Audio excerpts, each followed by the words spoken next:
ഇത് തെറ്റാണെന്ന് പാർട്ടി അണികൾ മുഴുവൻ തീരുമാനിച്ചിട്ടും ഇത് തെറ്റല്ല എന്ന് പറഞ്ഞ് വാദിക്കുമ്പോൾ ഇയാൾ എന്താ ചെയ്യുന്നത്? ഈ പാർട്ടിയെ ചവിട്ടി ഈ പാതാളത്തിലേക്ക് താഴ്ത്തിക്കൊണ്ടിരിക്കുകയാണ്. പാർട്ടിക്കാണ് കുറ്റം സംഭവിച്ചെന്നുള്ള ഏറ്റവും അസംബന്ധ വാദം ഇവർ ഉയർത്തുമ്പോൾ ഇവർ മനസ്സിലാക്കേണ്ട എന്താന്ന് വെച്ചാൽ ഈ പാർട്ടി ഇതോടുകൂടി ഇതിൻ്റെ ശവദാഹം കേരളത്തിൽ നടത്തിയിരിക്കുന്നു എന്നുള്ളത് അവർ മനസ്സിലാക്കും. നമസ്കാരം.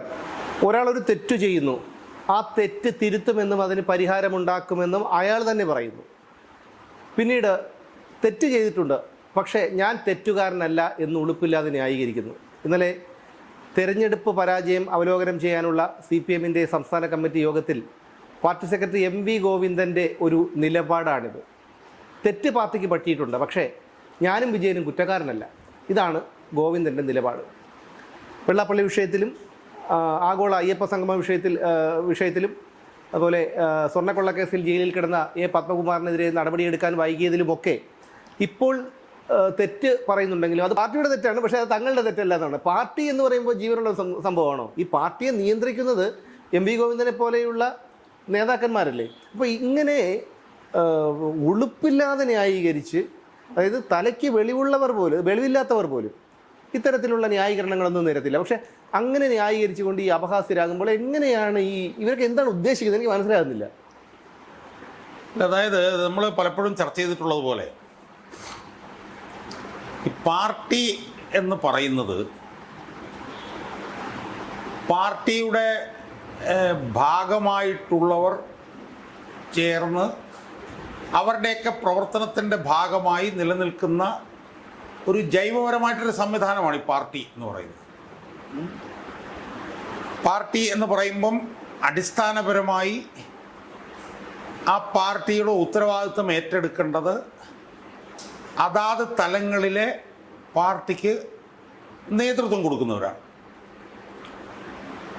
ഇപ്പം സംസ്ഥാന തലത്തിൽ പാർട്ടി എന്ന് പറയുമ്പോൾ ആ പാർട്ടിയുടെ പ്രധാന ഉത്തരവാദികൾ അല്ലെങ്കിൽ ഉത്തരവാദി എന്ന് പറയുന്നത് പാർട്ടി സംസ്ഥാന സെക്രട്ടറിയും പാർട്ടിയുടെ സംസ്ഥാന സെക്രട്ടറിക്ക് വേണ്ട ഉപദേശ നിർദ്ദേശങ്ങൾ നൽകുന്ന പാർട്ടി സംസ്ഥാന സെക്രട്ടേറിയറ്റും സെക്രട്ടേറിയറ്റിന് ഉപദേശ നിർദ്ദേശങ്ങൾ നൽകുന്ന പാർട്ടി സംസ്ഥാന കമ്മിറ്റിയുമാണ്.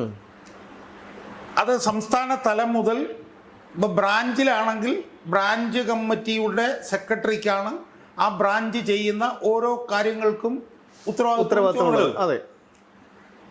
അപ്പം സംസ്ഥാന തലത്തിലുള്ള പാർട്ടി എന്ന് പറയുമ്പം ആ പാർട്ടിയുടെ നേതാവ്, ആ പാർട്ടിയുടെ പരമോന്നത അധികാരി CPM-ൻ്റെ സംവിധാനം അനുസരിച്ച് പാർട്ടി സംസ്ഥാന സെക്രട്ടറിയാണ് എന്നിരിക്കെ ആ സംസ്ഥാന പാർട്ടിക്കുണ്ടാകുന്ന അപജയങ്ങൾ, വീഴ്ചകൾ, തെറ്റുകൾ, അതിനെല്ലാം പ്രാഥമികമായിട്ടുള്ള ഉത്തരവാദിത്വം ആ പാർട്ടിയുടെ സംസ്ഥാന സെക്രട്ടറിക്കാണ് എന്നുള്ളത് CPM-ൻ്റെ ബാലപാഠങ്ങളെക്കുറിച്ച് അറിയാവുന്ന എല്ലാവർക്കും അറിയാവുന്നൊരു കാര്യം. അതെ. അതിപ്പം സംസ്ഥാന കമ്മിറ്റിയിലാണ് സംസ്ഥാന സെക്രട്ടറി, ജില്ലാ കമ്മിറ്റിയിലാണെങ്കിൽ ജില്ലാ സെക്രട്ടറി. ഇവിടെ ഇപ്പോൾ എന്താ സംഭവിച്ചിരിക്കുന്നത്? ഇവിടെ ഇപ്പോൾ പറഞ്ഞിരിക്കുന്നത് പാർട്ടി എടുത്ത പല നിലപാടുകളും തെറ്റിപ്പോയി. പാർട്ടി ആഗോള അയ്യപ്പ സംഗമം നടത്തിയതുമായി ബന്ധപ്പെട്ടെടുത്ത നിലപാടുകൾ തെറ്റിപ്പോയി. വെള്ളാപ്പള്ളി നടേശനുമായി ബന്ധപ്പെട്ടെടുത്ത നിലപാട് തെറ്റിപ്പോയി. ആഗോള അയ്യപ്പ സംഗമത്തിൽ യോഗിയുടെ കത്ത് വായിച്ച് തെറ്റിപ്പോയി. പത്മകുമാറിനെതിരെ നടപടിയെടുക്കാത്ത തെറ്റിപ്പോയി. അപ്പം ഇതെല്ലാം പാർട്ടിക്കുണ്ടായ തെറ്റാണ്, തങ്ങൾക്കുണ്ടായ തെറ്റല്ല എന്ന് പറയുമ്പോൾ അത് ശുദ്ധ അസംബന്ധമല്ലേ? അല്ല, അസംബന്ധം എന്ന് മാത്രമല്ല, ഈ തലയ്ക്ക് സ്ഥിരത ഇല്ലാത്ത ആൾക്കാർ പോലും ഇത് പറയില്ലല്ലോ. അല്ല, ഞാനതൊന്ന് വിശദീകരിക്കാം. ഉദാഹരണത്തിന് നമ്മളിപ്പോൾ ശബരിമല കൊള്ളയുമായി ബന്ധപ്പെട്ടുകൊണ്ട് പത്മകുമാറുമായി ബന്ധപ്പെട്ടെടുത്ത നിലപാട് തെറ്റിപ്പോയി എന്നാണല്ലോ പറയുന്നത്. നമ്മളതൊന്ന് പുറകോട്ട് ചിന്തിച്ച് നോക്കൂ. ശബരിമല കൊള്ള ചർച്ച ചെയ്ത സമയത്ത് കേരള പൊതുമണ്ഡലത്തിൽ ഏറ്റവും കൂടുതൽ ചർച്ച ചെയ്യപ്പെട്ടുകൊണ്ടിരുന്ന ഒരു വിഷയമാണ് പത്തനംതിട്ട ജില്ലാ കമ്മിറ്റി അംഗമായിട്ടുള്ള പത്മകുമാറിനെ അയാൾ മാസങ്ങളോളം ഇതിൻ്റെ ഗൂഢാലോചനയിൽ പങ്കുണ്ടെന്ന് പറഞ്ഞ് ജയിലിൽ കിടന്നിട്ടും അയാളെ എന്തുകൊണ്ട് പാർട്ടി അച്ചടക്ക നടപടി എടുക്കുന്നില്ല, അയാളെ പാർട്ടിയിൽ നിന്ന് പുറത്താക്കുന്നില്ല? അത് അന്ന് ആ സമയത്ത് വന്ന ഏറ്റവും പ്രധാനപ്പെട്ട ഒരു വിവാദമാണ്. നമ്മൾ അന്നത്തെ സംഭവവികാസങ്ങളൊന്ന് ആലോചിച്ച് നോക്കൂ. അന്ന് അതിനെ എല്ലാ തരത്തിലും ന്യായീകരിച്ച് മുന്നിൽ നിന്ന ആളാണ് പാർട്ടി സംസ്ഥാന സെക്രട്ടറി. അന്ന് പാർട്ടി സംസ്ഥാന സെക്രട്ടറി പറഞ്ഞ എന്താണ്? അത് പിന്നെ അത് ഒരു കുറ്റം മാത്രമല്ലേ, ആരോപണം മാത്രമല്ലേ. അപ്പൊ കുറ്റപത്രം തെളിയിച്ച് കുറ്റപത്രത്തിൽ പേരുണ്ടെങ്കിൽ പുറത്താക്കാം എന്നൊക്കെ പറഞ്ഞ് നിരന്തരമായി അതിനെ ന്യായീകരിച്ചുകൊണ്ടിരുന്ന ആളാണ് പാർട്ടിയുടെ സംസ്ഥാന സെക്രട്ടറി ആയിട്ടുള്ള ഗോവിന്ദൻ. പാർട്ടിക്കകത്തൊക്കെ വലിയ തോതിലുള്ള അമർഷവും രോഷവും പ്രതിഷേധമൊക്കെ അതിനകത്തുണ്ടായിരുന്നെങ്കിൽ അതിനെല്ലാം അടിച്ചമർത്തിക്കൊണ്ട് അതിനെ ന്യായീകരിച്ചുകൊണ്ടിരുന്ന ആളാണ് ഗോവിന്ദൻ. ആഗോള അയ്യപ്പ സംഘവുമായി ബന്ധപ്പെട്ടുകൊണ്ട് അതിരൂക്ഷമായിട്ടുള്ള വിമർശനങ്ങൾ, രോഷം, പ്രതിഷേധമൊക്കെ പാർട്ടിക്കകത്തുണ്ടായിരുന്നു. ആ ആഗോള അയ്യപ്പ സംഗമത്തെയും അങ്ങേയറ്റം ന്യായീകരിച്ചിരുന്ന ആൾ ഗോവിന്ദൻ. അല്ല, ഈ ആഗോള അയ്യപ്പ സംഗമത്തിൽ UP മുഖ്യമന്ത്രി യോഗി ആദിത്യനാഥിൻ്റെ ഒരു കത്ത് വായിച്ചതാണ് വലിയ വിവാദമായിട്ട് ഇപ്പോൾ പറയുന്നത്.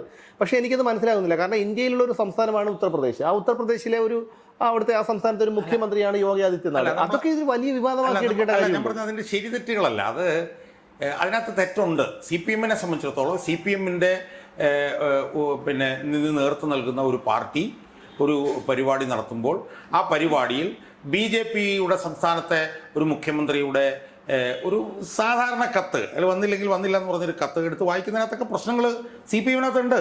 അത് ഉള്ളത് കൊണ്ടാണ് അതിനകത്ത് അതിരൂക്ഷമായിട്ടുള്ള വിമർശനങ്ങൾ വന്നു. മനസ്സിലായി. അപ്പോൾ അതിനെ പുറത്തുനിന്ന് നോക്കുമ്പോൾ ശരിയോ തെറ്റോ എന്നുള്ളത് പോലല്ല CPM-ൻ്റെ ഒരു വേദിയിൽ അത് വായിക്കുമ്പോൾ. അന്ന് അതുമായി ബന്ധപ്പെട്ട് വിമർശനം ഉയർന്നു വന്നിരുന്നു. അതിനെ ന്യായീകരിക്കുകയായിരുന്നു. വെള്ളാപ്പള്ളി നടേശനെ കാറിൽ കയറ്റിയതുമായി ബന്ധപ്പെട്ടുകൊണ്ട് അതിരൂക്ഷമായ വിമർശനങ്ങൾ ഉയർന്നു വന്നു. അതിനെ ന്യായീകരിക്കുകയായിരുന്നു. തൻ്റെ ഭാര്യ അവിടെ മത്സരിച്ചതുമായി ബന്ധപ്പെട്ട് വിമർശനം ഉയർന്നു വന്നു. അതിനെ ന്യായീകരിക്കുകയായിരുന്നു. അപ്പം ഈ വിമർശനങ്ങളെല്ലാം ഉയർന്നു വന്നപ്പോൾ പാർട്ടി സംസ്ഥാന സെക്രട്ടറി എന്നുള്ള നിലയിൽ അതിനെയെല്ലാം അന്ധമായി ന്യായീകരിച്ച പാർട്ടി സംസ്ഥാന സെക്രട്ടറി ഈ വിഷയങ്ങളിലെല്ലാം താനെടുത്ത നിലപാട് തെറ്റായിരുന്നു എന്ന് വളരെ കൃത്യമായി തെളിയിക്കുന്ന ഒരു തെരഞ്ഞെടുപ്പ് പരാജയം വന്നു കഴിയുമ്പോൾ, യഥാർത്ഥത്തിൽ തെരഞ്ഞെടുപ്പ് പരാജയം വന്നതിൻ്റെ കാരണം എന്താ? ഇയാളുടെ ഭാര്യയെ അവിടെ മത്സരിപ്പിച്ചത്, വെള്ളാപ്പള്ളി നടേശൻ്റെ കൂടെ കാറെ കയറിയത്, പത്മകുമാറിൻ്റെ വിഷയം, ആഗോള അയ്യപ്പ സംഗമം, ഇതിലെല്ലാം തന്നെ പാർട്ടി സംസ്ഥാന സെക്രട്ടറിയുടെ നേതൃത്വത്തിൽ എടുത്ത നിലപാടുകൾ പരിപൂർണമായി തെറ്റാണെന്ന് തെളിയിച്ചുകൊണ്ടാണല്ലോ ഇപ്പോൾ ഈ 29 സീറ്റിലേക്ക് പോയത്. അപ്പോൾ സ്വാഭാവികമായും മറ്റു പാർട്ടികളെ പോലെയല്ല തെറ്റ് തിരുത്തുന്ന പാർട്ടിയാണ് തങ്ങൾ എന്ന് വീമ്പിളക്കുന്ന ഈ പാർട്ടി അതിൻ്റെ തെറ്റ് തിരുത്തേണ്ട ബാലപാഠം എന്ന് പറയുന്നത് എന്താ? ഈ തെറ്റുകൾ മുഴുവൻ പാർട്ടി തീരുമാനമായി പറഞ്ഞ ആ നേതാവിനെ അവിടുന്ന് എടുത്ത് ദൂരെ കളയുക എന്നുള്ളതാണ്. അല്ല, എനിക്ക് തോന്നുന്നു അത് തെറ്റ് തിരുത്തലെന്നായിരിക്കില്ല ഉദ്ദേശിച്ചത്, അത് കുറ്റസമ്മതം എന്നായിരിക്കും ഉദ്ദേശിച്ചത്. തെറ്റ് തിരുത്തും എന്നുള്ളത് ഇനിയിപ്പം അങ്ങനെ വല്ല ഒരു സാങ്കേതിക പിഴവും വന്നതാണോ എന്ന് അത് അതിൻ്റെ പ്രശ്നം എന്താണെന്ന് ചോദിച്ചാൽ, ഈ പാർട്ടി തെറ്റ് തിരുത്തൽ നടത്തിയതിനെക്കുറിച്ചും ഈ പാർട്ടിയിൽ നടന്ന തെറ്റ് തിരുത്തലിനെ കുറിച്ചൊന്നും ഇയാൾക്ക് ചുക്കുഞ്ഞുണ്ടാകുമ്പോൾ അറിയാൻ മേലാത്തതുകൊണ്ടാണ് എന്നുള്ളതാണ്. ഇപ്പം ഞാനിന്ന് രാവിലെ എൻ്റെ സുഹൃത്തിനോട് സംസാരിക്കുകയായിരുന്നു. അവിഭക്ത കമ്മ്യൂണിസ്റ്റ് പാർട്ടി ഉണ്ടാക്കിയ PC ജോഷി, പിന്നെ ഡാങ്കെ എന്ന് പറഞ്ഞിട്ടുള്ള നേതാവ്, ഇവരൊക്കെ അവിഭക്ത കമ്മ്യൂണിസ്റ്റ് പാർട്ടിയിൽ തന്നെ തെറ്റുതിരുത്തൽ വിധേയമായി പാർട്ടിയിൽ താഴത്തെ തട്ടിലേക്ക് പോയിട്ടുള്ളവരാണ്.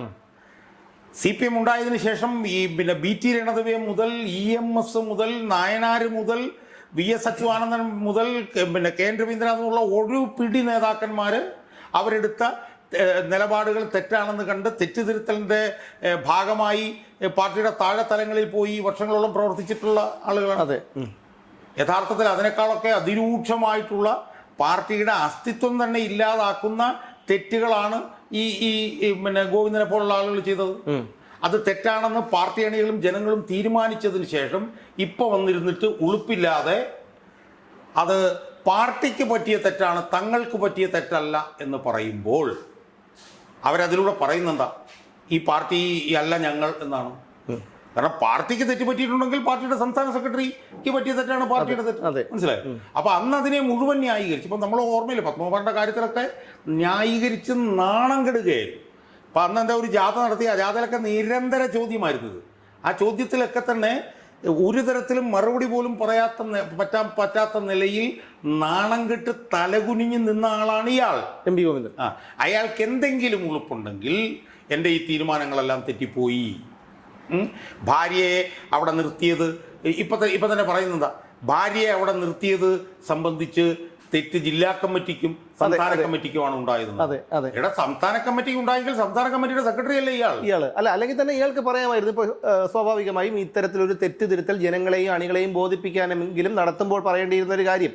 അവിടെ ജില്ലാ കമ്മിറ്റിയും സംസ്ഥാന കമ്മിറ്റിയും പി കെ ശ്യാമളയെ മത്സരിപ്പിക്കണമെന്ന് തീരുമാനിച്ചു. പക്ഷേ അവരുടെ ഭർത്താവായ ഞാൻ അതിനെ എതിർക്കണമായിരുന്നു എന്നെങ്കിലും ഒരു ന്യായം പറയാമായിരുന്നു. ജനങ്ങൾ വിശ്വസിക്കില്ല. അത് വേറെ കാര്യം. വരുന്നത് അത് എതിർത്തില്ല എന്ന് മാത്രമല്ല, ആ എതിർപ്പ് അവഗണിച്ചുകൊണ്ട് അവിടെ അവരെ സ്ഥാനാർത്ഥിയാക്കി. ആ സ്ഥാനാർത്ഥിയാക്കിയതിൻ്റെ എതിർപ്പ് പരസ്യമായി പ്രകടിപ്പിച്ചുകൊണ്ട് ടി കെ ഗോവിന്ദൻ എന്ന് പറഞ്ഞ അവിടുത്തെ ജില്ലാ സെക്രട്ടേറിയറ്റ് മെമ്പർ പാർട്ടിയിൽ നിന്ന് പുറത്തു വന്നു. അയാൾ മത്സരിച്ചു, അയാൾ ജയിച്ചു. അങ്ങനെ വരുമ്പോൾ ആ തീരുമാനം തെറ്റായി പോയി എന്ന് ഇനി എന്ത് തെളിവാണ് ഇനി വേണ്ടത്? അപ്പോൾ സ്വാഭാവികമായി ആ തീരുമാനം തെറ്റായി പോയതുകൊണ്ട് ഞാൻ അതിനകത്തെടുത്ത സമീപനം തെറ്റായിപ്പോയി. അതുകൊണ്ട് CPM എന്ന് പറഞ്ഞ പാർട്ടിയുടെ നേതാവ് എന്നുള്ളതിൽ ഞാൻ തെറ്റുതിരുത്തലിന് വിധേയനാവുന്നു. മനസ്സിലായില്ലേ? പത്മകുമാറിൻ്റെ കാര്യത്തിൽ ഞാൻ ന്യായീകരിച്ച് തെറ്റായിപ്പോയി. അതുകൊണ്ട് ഞാൻ തെറ്റുതിരുത്തലിന് വിധേയനാകുന്നു. എനിക്കെതിരെ നടപടിയെടുക്കണം പാർട്ടി എന്ന് പറയുന്നതിന് പകരം ഇത് തെറ്റാണെന്ന് പാർട്ടി അണികളിൽ മുഴുവൻ തീരുമാനിച്ചിട്ടും ഇത് തെറ്റല്ല എന്ന് പറഞ്ഞ് വാദിക്കുമ്പോൾ ഇയാൾ എന്താ ചെയ്യുന്നത്? ഈ പാർട്ടിയെ ചവിട്ടി ഈ പാതാളത്തിലേക്ക് താഴ്ത്തിക്കൊണ്ടിരിക്കുക. അത് മാത്രമല്ല, ഈ പ്രധാനപ്പെട്ട ഇന്നലെ ചർച്ച ചെയ്യേണ്ട സംസ്ഥാന കമ്മിറ്റിയിൽ ചർച്ച ചെയ്യേണ്ട രണ്ട് പ്രധാനപ്പെട്ട വിഷയമായിരുന്നു ഈ ഗോവിന്ദനും വിജയനും എതിരെ വന്ന കീഴ്ഘടകങ്ങളിൽ നിന്ന് വന്ന ആരോപണം. പക്ഷെ അത് മാത്രം മാറ്റിവെച്ചു. പ്രധാനപ്പെട്ട വിഷയം മാറ്റിവെച്ചുകൊണ്ടാണ് ബാക്കി ചർച്ചകൾ നടത്തുന്നത്. അതായത് ഈ തെരഞ്ഞെടുപ്പ് കഴിഞ്ഞപ്പോൾ എന്താണ് പാർട്ടി അണികൾക്ക് കൊടുത്തിട്ടുള്ള നിർദ്ദേശം? നിങ്ങൾ ഒരു നിയന്ത്രണവുമില്ലാതെ മുഖം നോക്കാതെ വിമർശിച്ചുകൊള്ളൂ എന്നുള്ള നിർദ്ദേശം ഈ നേതൃത്വം തന്നെ പാർട്ടി അണികൾക്ക് കൊടുക്കുകയാണ് ചെയ്തത്. അതിനെ തുടർന്ന് അവരെന്ത് ചെയ്തു? അവർ മുഖം നോക്കാതെ വിമർശിച്ചു. അടിമുടി മുഖം നോക്കാതെ അവർ വിമർശിച്ചു. അതിൻ്റെ വിശദാംശങ്ങളിലേക്ക് നമുക്ക് പോകേണ്ട കാര്യം. ആ വിമർശനത്തിൻ്റെ എല്ലാം കേന്ദ്രബിന്ദു എന്ന് പറഞ്ഞാൽ എന്തായിരുന്നു? ആ വിമർശനത്തിനെല്ലാം കേന്ദ്രബിന്ദു ഈ പരാജയത്തിനുള്ള രണ്ട് ഉത്തരവാദികളിൽ ഒന്ന് വിജയനും ഒന്ന് ഗോവിന്ദനുമായിരുന്നു എന്നാണ്. അപ്പം താഴെത്തട്ടിലെ അണികൾക്ക് നിങ്ങൾ കൊടുത്ത നിർദ്ദേശം എന്ന് പറഞ്ഞത് നിയന്ത്രണമില്ലാതെ വിമർശിക്കാനായിരുന്നു. ആ വിമർശനത്തിൻ്റെ അന്തസത്ത സ്വാംശീകരിക്കുകയായിരുന്നു സംസ്ഥാന നേതൃത്വമെങ്കിൽ അവർ ആദ്യം പറയുന്നത് ഞങ്ങൾ രണ്ടുപേരും ഈ സ്ഥാനത്ത് ഞങ്ങൾ മാറി നിൽക്കുന്നു. കാരണം ഇതാണ് താഴെത്തട്ടിൽ നിന്ന് സ്വാംശീകരിച്ച് മുകളിലേക്ക് ക്രോഡീകരിച്ച റിപ്പോർട്ടിൽ പറയുന്നത്. ഈ വിമർശനം ഞങ്ങൾക്കെതിരാണ്, അതുകൊണ്ട് ഞങ്ങൾ മാറുന്നു എന്ന് പറയുന്നതിന് പകരം ആ വിമർശനത്തിൽ അതാണ് അടങ്ങിയതെങ്കിലും ആ വിമർശനത്തിൽ നിന്ന് അത് മാറ്റിവെച്ചുകൊണ്ട് ഞങ്ങൾക്കൊന്നും കുറ്റം സംഭവിച്ചിട്ടില്ല, പാർട്ടിക്കാണ് കുറ്റം സംഭവിച്ചെന്നുള്ള ഏറ്റവും അസംബന്ധ വാദം ഇവരുയർത്തുമ്പോൾ ഇവർ മനസ്സിലാക്കേണ്ട എന്താണെന്ന് വെച്ചാൽ ഈ പാർട്ടി ഇതോടുകൂടി ഇതിൻ്റെ ശവദാഹം കേരളത്തിൽ നടത്തിയിരിക്കുന്നു എന്നുള്ളത് അവർ മനസ്സിലാക്കണം. എന്ന് മാത്രമല്ല പാർട്ടി നശിക്കുന്നതിൽ ഒരു തകരാറുമില്ല എന്നാണ് അവരിതിലൂടെ പറയുന്നത്. കാരണം പാർട്ടിയെ രക്ഷിക്കുകയായിരുന്നു അവരുടെ ലക്ഷ്യമെങ്കിൽ അവരൊരിക്കലും ഇതുപോലൊരു സമീപനത്തിലേക്ക് അവർ പോകില്ലായിരുന്നു. ഇതുകൊണ്ട് എന്താ സംഭവിക്കുന്നത്? ഇതിപ്പം ഇവരെ രക്ഷപ്പെടുത്തുന്ന റിപ്പോർട്ടുണ്ടല്ലോ, സംസ്ഥാന കമ്മിറ്റിയുടെ ഇവരെ രക്ഷപ്പെടുത്തുന്ന ഈ റിപ്പോർട്ട് താഴെത്തട്ടിലേക്ക് റിപ്പോർട്ടിങ്ങിന് പോവുകയാണ്. ഈ റിപ്പോർട്ടിങ്ങിന് അവിടെ ചെല്ലുമ്പോൾ ഉണ്ടല്ലോ എടുത്തിട്ട് ചാതയ്ക്കും കാലെ വാരി തറയിലടിക്കും പാർട്ടി അണികൾ. പക്ഷെ അതുകൊണ്ട് എന്ത് കാര്യം? അവരെ സംബന്ധിച്ചിടത്തോളം അതൊരു വിഷയമുള്ള കാര്യമല്ല. കാരണം പതിവിൽ നിന്ന് വ്യത്യസ്തമായി കീഴ്ഘടകങ്ങളിൽ നിന്ന് പോലും പിണറായി വിജയനും ഗോവിന്ദനും അടക്കമുള്ള നേതാക്കൾക്ക് അതിരൂക്ഷമായിട്ടുള്ള വിമർശനം ഏറ്റുവാങ്ങേണ്ടി വരുന്നു എന്ന് പറയുമ്പോൾ അവരുടെ മുമ്പിൽ മറ്റു മാർഗമില്ല. ഇതെല്ലാം സഹിക്കുകയേ മാർഗമുള്ളൂ. അല്ല, നമ്മൾ കാണേണ്ട ഒരു കാര്യം, ഈ CPM-നകത്ത് നമ്മൾ ഇതുവരെ കണ്ട് ശീലിച്ച കാര്യങ്ങളല്ല ഇപ്പം നമ്മൾ കണ്ടുകൊണ്ടിരിക്കും. മനസ്സിലായില്ലേ? CPM-ൽ ഇതുപോലെ ഒരു നിയന്ത്രണമില്ലാത്ത വിമർശനം നമ്മൾ ഇതുവരെ കണ്ടിട്ടില്ല താഴെത്തട്ടിലെ അണികളുടെ. അതെ, അത്തരം വിമർശനങ്ങളെ ഇതുപോലെ അടിച്ചമർത്തുന്നത് നമ്മൾ കണ്ടിട്ടില്ല. അപ്പം അതുകൊണ്ട് തന്നെ CPM-നകത്ത് ഇപ്പോൾ അത്യസാധാരണമായിട്ടുള്ള സംഭവങ്ങൾ നടക്കുകയാണ്. അത്യസാധാരണമായിട്ടുള്ള സംഭവങ്ങളാണ് ഇനിയും നടക്കാൻ പോകുന്നത്. ഇപ്പം നമ്മൾ കോവിഡ് വന്നപ്പോൾ പറഞ്ഞെന്താ അത്യസാധാരണമായിട്ടുള്ള സാഹചര്യത്തിൽ അത്യസാധാരണമായിട്ടുള്ള നടപടികൾ എന്നല്ലേ പറഞ്ഞത്? എന്ന് പറഞ്ഞതുപോലെ CPM-നകത്ത് ഇപ്പം അണികളുടെ ഇടയിൽ നിന്നുണ്ടാകുന്ന ഈ രോഷവും പ്രതിഷേധവും ഈ ഗോവിന്ദനും വിജയനും കൂടി ഇതുപോലെ അടിച്ചമർത്തി പരിഹരിച്ച് തീർക്കാൻ പറ്റും എന്ന് ഞാൻ വിശ്വസിക്കുന്നില്ല. ഇത് ഇതുവരെ കാണാത്തതിനപ്പുറത്തേക്കുള്ള വലിയ തോതിലുള്ള ഒരു ഒരു ഒരു ഒരു ഒരു ഒരു ഉയർത്തെഴുന്നേൽപ്പ് ഇതിൻ്റെ അടിത്തട്ടിൽ നിന്ന് വരികയാണ്. എന്ത് ഉയർത്തെഴുന്നേൽപ്പ് എന്നതുകൊണ്ട് എന്താണ് ഉദ്ദേശിക്കുന്നത്? ഉയർത്തെഴുന്നേൽപ്പ് എന്ന് പറഞ്ഞാൽ ഈ അണികളെ സംബന്ധിച്ചിടത്തോളം അണികൾ ഈ നേതൃത്വത്തെ ഒരു കാരണവശാലും അംഗീകരിച്ചു കൊടുക്കാൻ പോകുന്നില്ല. അതാണ് ഏറ്റവും പ്രധാനപ്പെട്ട സംഭവം. കാരണം ഇതിനു മുമ്പൊക്കെ എതിർപ്പുകൾ താഴെത്തട്ടിൽ നിന്ന് വന്നിട്ടുണ്ട്. ആ താഴെത്തട്ടിൽ നിന്ന് വന്ന എതിർപ്പുകളെയൊക്കെ അടിച്ചമർത്തി നേതൃത്വം മുന്നോട്ട് പോയി. അതെല്ലാം നമ്മൾ കണ്ടിട്ടുണ്ട്. പക്ഷെ അന്നൊക്കെ താഴെത്തട്ടിൽ നിന്ന് ഉയർന്നു വന്ന ഒരു ഉയർത്തെഴുന്നേൽപ്പും ഒരു വിമർശനവും രോഷവും പ്രതിഷേധവും അല്ല ഇപ്പം നടന്നുകൊണ്ടിരിക്കുന്നത് നമ്മൾ കാണണം. ഇപ്പം മലപ്പുറം സംസ്ഥാന സമ്മേളനത്തെ അട്ടിമറിച്ച് പിണറായി വിജയൻ മുഖ്യമന്ത്രിയായി 4 ടേമുകൾ അധികാരത്തിൽ. അതുപോലുള്ളൊരു സംഭവവികാസമല്ല ഇപ്പം നടന്നുകൊണ്ടിരിക്കുന്നത്. ഇപ്പം അടിമുടി അണികൾ എതിർക്കുകയാണ്. ഒരു നിയന്ത്രണവുമില്ലാതെ അവരെതിർക്കുകയാണ്. പിന്നെ രണ്ടെന്താണ്, അന്ന് പാർട്ടി നേതൃത്വം നേരിടുന്ന തരത്തിലുള്ള ഒരു രോഷവും പ്രതിഷേധവും അല്ല ഇപ്പോൾ നേരിടുന്നത്. അന്ന് എന്ന് പറയുന്നത് അന്ന് ഉണ്ടായിരുന്ന രോഷവും പ്രതിഷേധവും എതിർപ്പും ഒക്കെ കത്തി വരും. പക്ഷേ ഈ പാർട്ടിക്കകത്ത് തന്നെ കത്തി തീരുമായിരുന്നു. മനസ്സിലായില്ലേ? അച്യുതാനന്ദൻ ഉള്ളപ്പോഴാണ് അതിനൊരു മൂർത്ത രൂപം ഉണ്ടായത്. കാരണം ആ എതിർപ്പ് മുന്നോട്ട് കൊണ്ടുപോകാൻ അച്യുതാനന്ദനെ പോലെ ഒരു നേതാവ് ഉണ്ടായിരുന്നു. പക്ഷേ അച്യുതാനന്ദൻ ഒരു 2013-14 ആയപ്പോഴത്തേക്കും അച്യുതാനന്ദൻ അപ്രത്യക്ഷമായി കഴിഞ്ഞപ്പോഴത്തേക്കും ഇതിനകത്ത് ഇത് പ്രതിഫലിപ്പിക്കാൻ അണികൾക്ക് കഴിയാത്തൊരവസ്ഥയായിരുന്നുകൊണ്ട് അതിങ്ങനെ കനൽ പോലെ കത്തി 2014 മുതൽ 2016 ഇപ്പോൾ ഉള്ള എതിർപ്പിൻ്റെ പ്രതിഫലനം എന്ന് പറഞ്ഞാൽ എന്താ? ഇപ്പോൾ ഉള്ള എതിർപ്പിൻ്റെ 3 പ്രതിഫലനങ്ങളാണ് വി കുഞ്ഞികൃഷ്ണനും ടി കെ ഗോവിന്ദനും ജി സുധാകരനും. നമ്മൾ കഴിഞ്ഞ ദിവസം നമ്മൾ ചർച്ച ചെയ്തപ്പോൾ പറഞ്ഞതാണ്, വി കുഞ്ഞികൃഷ്ണന് വോട്ട് പിടിക്കാൻ പോകാൻ പോലും ഒരു 10 പേര് വി കുഞ്ഞികൃഷ്ണൻ്റെ കൂടെ ഉണ്ടായിരുന്നില്ല. അവിടെ പാർട്ടി സംവിധാനമൊന്നും UDF ഇല്ല. ഈ പയ്യന്നൂരിൽ 2021 തെരഞ്ഞെടുപ്പിൽ ഏതാണ്ട് 1.25 ലക്ഷം വോട്ട് അവിടെ പോൾ ചെയ്യപ്പെട്ടതിൽ 92,000 വോട്ടുകളും CPM കിട്ടിയത്.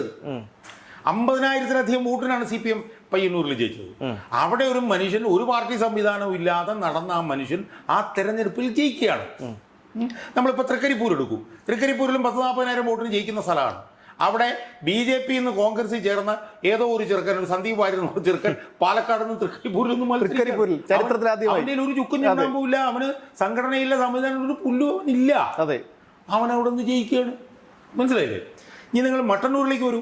60,000-ലധികം വോട്ടിന് ജയിച്ച സ്ഥലമാണ് മട്ടന്നൂർ. അവിടെ കട്ടിച്ച് 10,000 വോട്ടിനാണ് ജയിക്കുന്നത്. ഈവൻ പിണറായി വിജയൻ്റെ മണ്ഡലത്തിൽ പോലും 6 റൗണ്ടിൽ പിണറായി വിജയൻ പുറകെ പോകും.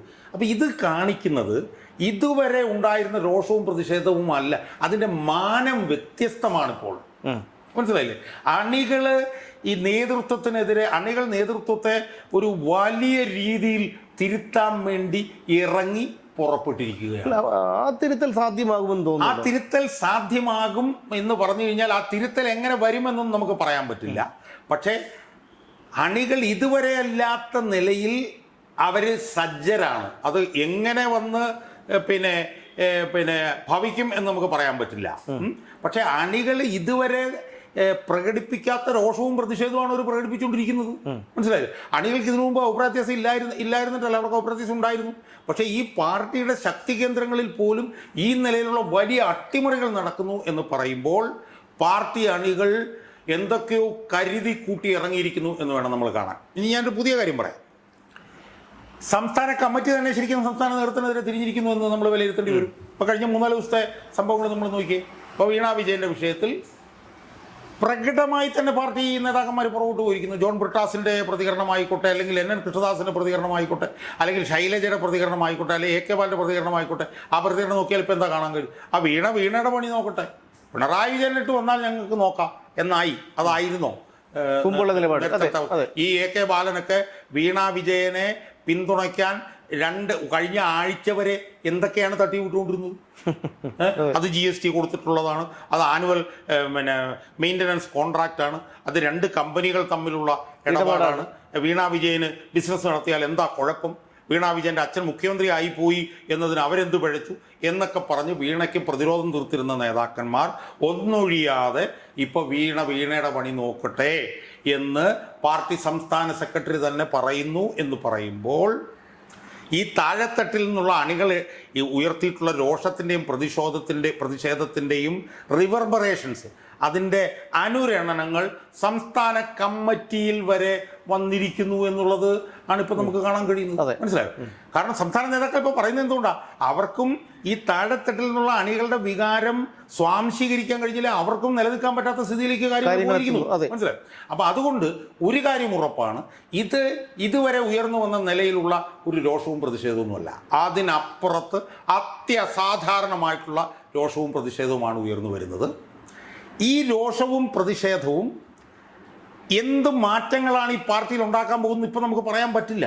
ഒരുപക്ഷെ ഈ പാർട്ടി ഇല്ലാതാകുന്നതിലേക്ക് വരെ ഇല്ലാതാകുന്ന തലത്തിലേക്കല്ലേ ഇനി കാര്യങ്ങൾ പോകും. ഇനിയിപ്പോ പാർട്ടിയെ ഉയർത്തെഴുന്നേൽപ്പിച്ച് കൊണ്ടുവരാനോ ഒന്ന് മുമ്പോട്ട് നയിക്കാനോ പ്രാപ്തരായ നേതാക്കളാണുള്ളത്. അല്ലാതാ ഞാൻ പറഞ്ഞു വരുന്നത്, അതെങ്ങനെ പോകുമെന്നിപ്പോൾ നമുക്ക് പറയാൻ കഴിയില്ല. പിന്നെ ഒരുപക്ഷെ ഈ പാർട്ടിയുടെ എല്ലാ കമ്മിറ്റികളും പിരിച്ചുവിടുകയും പോളിറ്റ് ബ്യൂറോയിൽ നിന്ന് ഏതെങ്കിലും ഒരുത്തനെ കൊണ്ടുവന്ന് സംസ്ഥാന സെക്രട്ടറി ആക്കി അങ്ങനെയൊക്കെയുള്ള സാധ്യതകളിലേക്ക് പോകാൻ പാടില്ല എന്നില്ല.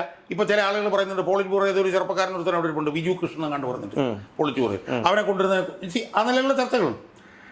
രണ്ടാമത്തെ ഒരു ചർച്ച എന്ന് പറഞ്ഞാൽ, ഇതില്ലാതായി പോയതിനു ശേഷം ഒരു പുതിയ സോഷ്യൽ ഡെമോക്രാറ്റിക് പാർട്ടി, ഒരു ലെഫ്റ്റ് ഓഫ് സെൻറ്റർ പ്രത്യശാസ്ത്രം മുന്നോട്ട് വെക്കുന്ന ഒരു പുതിയ പാർട്ടിയുടെ രൂപീകരണം, അങ്ങനെയൊക്കെ പറയുന്നുണ്ട്. എന്തായാലും ഒരു കാര്യം ഉറപ്പാണ്, CPM ഇതുവരെ നേരിട്ടിട്ടില്ലാത്ത അത്ര അത്യസാധാരണമായിട്ടുള്ള ഒരു ഒരു ഒരു കോളിളക്കം, ഒരു സുനാമി ഈ പാർട്ടിയിൽ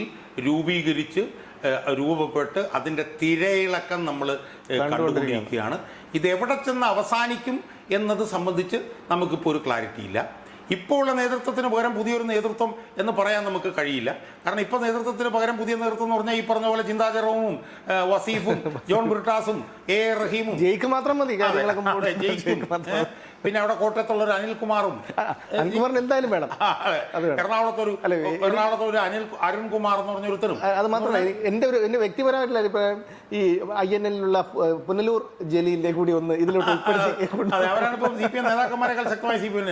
അപ്പം അതുകൊണ്ട് ഇപ്പോഴത്തെ നേതൃത്വം മാറി പുതിയ നേതൃത്വം വരുമ്പോഴത്തേക്ക് ഇപ്പോഴത്തെ നേതൃത്വത്തിനേക്കാൾ മോശമായിട്ടുള്ള കുറേ കീറച്ചാക്കളും കീറക്കടലാസുകളുമാണ് അതിനകത്തുള്ളത്. അപ്പോൾ അതുകൊണ്ട് ഇപ്പോൾ ഉള്ളത് മാറി പുതിയത് എന്ത് വരും എന്നുള്ളതൊന്നും ചിന്തിക്കാനൊന്നും അതിനകത്ത് ഒന്നുമില്ല.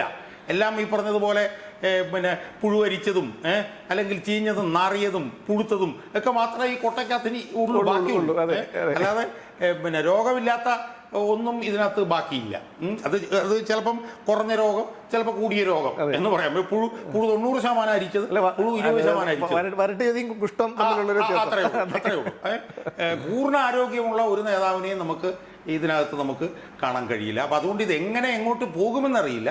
പക്ഷേ ഇതൊരു വലിയ തോതിലുള്ള അത്യസാധാരണമായിട്ടുള്ള ഒരു പ്രതിസന്ധിയിലേക്കും ഒരു ജീർണതയിലേക്കുമാണ് ഇത് പോകുന്നത് എന്ന് മാത്രമേ ഈ അവസരത്തിൽ നമുക്ക് പറയാൻ കഴിയും. തെറ്റുതിരുത്തും എന്നൊക്കെ പറഞ്ഞിട്ട് നടത്തിയത് കുറ്റസമ്മതം മാത്രമാണ്, തെറ്റുതിരുത്തിയിട്ടില്ല. അപ്പോൾ ഇനിയുള്ള CPM-ന്റെ പോക്ക് നമുക്കറിയാം. അതിവിടെ ഒരു എന്താണ്, ഈ എലിവാണം പോലെയാണ്. അത് കത്തിച്ച് മുകളിൽ എത്തിക്കഴിഞ്ഞ് ഒരു വെടി തീർന്നു കഴിഞ്ഞാൽ തീർന്നു. അതുപോലെയുള്ള ഒരവസ്ഥയിലേക്ക് CPM എത്തിയിരിക്കുന്നു എന്നുള്ളതാണ്. ഒന്ന് അണികളെയും ജനങ്ങളെയും ബോധിപ്പിക്കാനെങ്കിലും, അതായത് അവരൊരിക്കലും വിശ്വസിക്കില്ല എങ്കിൽ പോലും ബോധിപ്പിക്കാനെങ്കിലും, എനിക്ക് തെറ്റ് പറ്റിപ്പോയി എന്നൊരു വാക്ക് പറയുന്നതിനു പകരം ഇത്തരത്തിൽ നാണം കെട്ട് ന്യായീകരിക്കുന്ന MV ഗോവിന്ദനെയൊക്കെ മടലെടുത്തടിക്കണമെന്നാണ് എനിക്ക് അണികളോട് പറയാനുള്ളത്. നാളെ വീണ്ടും കാണാം.